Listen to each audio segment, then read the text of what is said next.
Assalamualaikum warahmatullahi wabarakatuh. Rabbi zidni ilman warzuqni fahman. Di sini saya akan mempresentasikan atau menjelaskan tentang kanker kolorektal.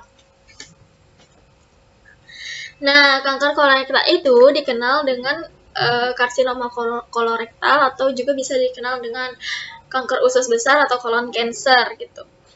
Nah, kanker kolorektal itu merupakan suatu kondisi di mana munculnya sel-sel ganas atau maligna di kolon, di usus besar gitu. Nah, maligna itu sel-sel kanker gitu ya. Nah, kanker kolorektal itu adalah jenis kanker saluran pencernaan yang paling umum terjadi dan merupakan penyebab utama kematian di seluruh dunia. Sama kayak kanker yang lainnya, kanker ini juga dapat menyebar ke organ lain. Yang paling umum tuh, yang paling banyak ke hati dan paru-paru. Nih, kayak gini nih kanker contohnya. Penyebab atau etiologinya belum diketahui pasti ya. Belum diketahui pasti nih penyebabnya. Kenapa kanker tersebut berkembang secara tidak terkendali gitu ya. Tapi ada beberapa faktor yang dapat memicu kanker kolorektal. Yaitu ada usia, ada faktor usia nih. Lebih dari 90% kasus kanker kolorektal dialami oleh usia 50 tahun ke atas. Yang kedua ada riwayat penyakit. Nah, riwayat penyakit ini orang yang dengan riwayat penyakit kanker atau polip kolorektal lebih berisiko terserang kanker kolorektal. Yang ketiga ada genetik, faktor keturunan gitu ya. Yang keempat ada gaya hidup. Gaya hidup seperti apa sih nih? Gaya hidupnya itu seperti kurangnya olahraga gitu, kurangnya asupan serat, terus mengkonsumsi alkohol gitu tuh, terus obesitas, merokok tuh bisa berisiko kanker kolorektal. Yang terakhir ada penyakit Crohn. Penyakit Crohn itu penyakit radang usus kronis tuh, dan lain-lain. Patofisiologi atau perjalanan penyakit itu umumnya disebabkan oleh mutasi sporadik gitu. Sporadik itu apa? Sporadik itu kayak terjadi di dalam dirinya sendiri gitu ya. Artinya tuh kayak yang menderita kanker tersebut gak ada sejarah kanker di keluarganya gitu. Dan ada juga beberapa yang disebabkan oleh mutasi tertentu gitu ya. Nah, mutasi tertentu ini mutasi gen ya, seperti adenomatosis polyposis coligen gitu. Atau bisa disebut dengan APC ya. Nah, normalnya APC ini akan mengidentifikasikan jika ada penumpukan yang banyak atau mutasi yang berlebih. Nah, jika ada mutasi yang berlebih, dia akan mengidentifikasikannya dengan memaksa apoptosis. Nah, apoptosis itu kayak kematian sel dengan sendirinya gitu ya. Intinya dia akan memaksa sel yang sakit ini untuk melakukan apoptosis yang tadi. Nah, jika APC ini udah bermutasi gitu ya, dia tuh nggak akan mati gitu ya. Terus mulai tuh dia membelah diri secara tidak terkendali nih, makin banyak gitu, yang bisa disebut dengan polip.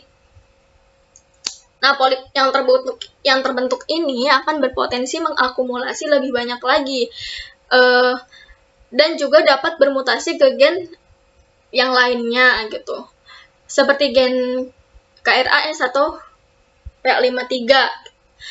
Nah, itu juga gen-gen penekan tumor gitu ya, gen-gen penekan tumor juga gitu. Nah, karena bermutasi ke gen-gen penekan tumor, berubahlah dia tuh menjadi ganas lama-kelamaan. Nah, penyebab kanker kolorektal yang lainnya itu seperti mutasi genetiknya pada DNA repair yang berfungsi untuk memperbaiki mutasi yang terjadi pada sel DNA. Jika gen tersebut bermutasi, nah maka gen tersebut tidak akan berfungsi lagi. Nah, kemudian tuh mutasi-mutasi itu akan menumpuk dan lama-kelamaan menjadi polip lagi tuh. Jadi polip, kemudian seiring berjalannya waktu akan menjadi adenokarsinoma. Bisa disimpulkan kalau adenokarsinoma itu adalah evolusi dari polip yang ganas gitu ya, polip yang ganas. Nah, polip itu terjadi di mana sel tersebut membelah diri lebih cepat dari normalnya.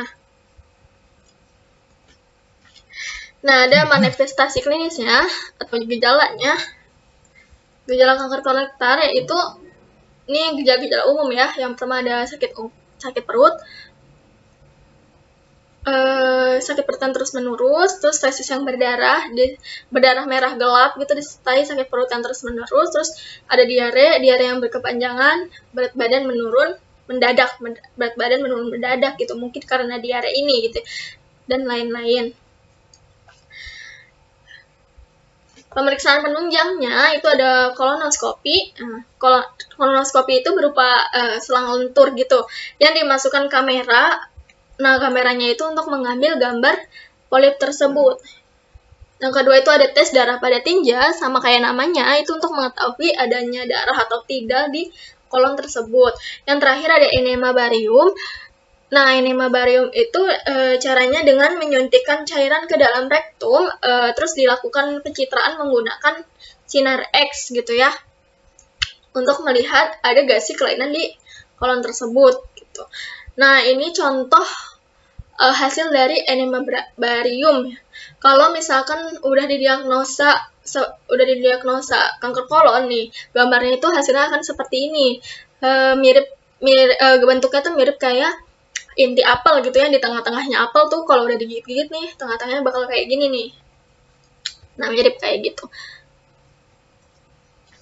Nah, ada penata laksanaannya. Penataan kanker kolorektal itu ya itu ada, yang pertama ada operasi pengangkatan tumor.